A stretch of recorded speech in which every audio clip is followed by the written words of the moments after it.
Tu passes le concours enseignant niveau licence et tu recherches des informations sur l'épreuve d'entretien, reste bien sur cette vidéo car je vais te donner beaucoup de conseils sur la deuxième partie de l'épreuve qui s'appelle l'oral de réflexion. Dans des vidéos précédentes, nous avons vu la structure globale de l'épreuve et la première partie qui te permet de valoriser ton parcours. Ce premier temps dure 15 minutes. Maintenant, nous allons aborder le deuxième temps de 20 minutes qui est l'oral de réflexion et au cours duquel tu vas avoir deux questions, une question dite générale et une question contextualisée. Abonne-toi parce que je vais faire des vidéos pour t'expliquer justement les différents types de questions contextualisées que tu peux avoir. Donc, sur la question générale, on va attendre de toi que tu analyses la question et qu'ensuite tu puisses mobiliser des éléments pour montrer comment tu vas te projeter dans ce type de questions en tant qu'enseignant. Sur le site Devenir enseignant, tu vas trouver différents types de questions générales. On peut les regrouper en trois grandes catégories. La première, une question vraiment généraliste qui est du type: le harcèlement à l'école est-il une fatalité? On va attendre de toi une double approche, c'est-à-dire que tu saisisses à la fois les enjeux, mais aussi que tu vois les moyens d'agir sur cette thématique. Dans les questions, il y en a deux autres types, celle qui commence par pourquoi. Donc dans ce cas-là, on va attendre surtout de toi que tu vois les enjeux liés à la thématique et les questions qui commencent par comment. Et là, on attend de toi plutôt une approche des moyens et des leviers pour lutter sur la thématique qu'on te propose. Dans la suite de cette vidéo, je vais te montrer comment analyser une question de type général, comme le harcèlement à l'école est-il une fatalité, et une question qui commence par pourquoi, ainsi qu'une question qui commence par comment. Sur la question générale, le harcèlement à l'école est-il une fatalité? Il va d'abord falloir que tu repères la thématique. Ici, on est évidemment sur une thématique climat scolaire, respect d'autrui. On est donc en lien avec la catégorie épanouissement de l'élève et donc bien-être des élèves et lutte contre les violences.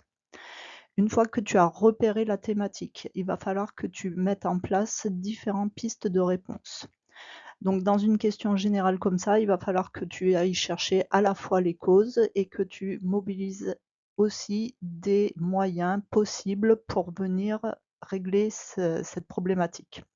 Ici, on va parler de la prévention et de la coopération, par exemple, entre adultes et élèves. Le petit plus qui va faire de toi un candidat plus plus, c'est si tu arrives à mettre en avant un dispositif qui existe dans les écoles et les établissements du second degré. Ici, évidemment, avec le harcèlement, il faut parler du programme phare. Pour une question du type pourquoi? Pourquoi enseigner avec ta discipline est-il utile pour l'éducation à la citoyenneté? Tu vas suivre la même méthodologie. Tu repères la thématique. Ici, on est sur les valeurs de la République.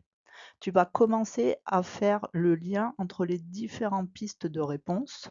Ici, on va essayer de montrer le lien entre la discipline et le fait qu'on va former des citoyens de demain.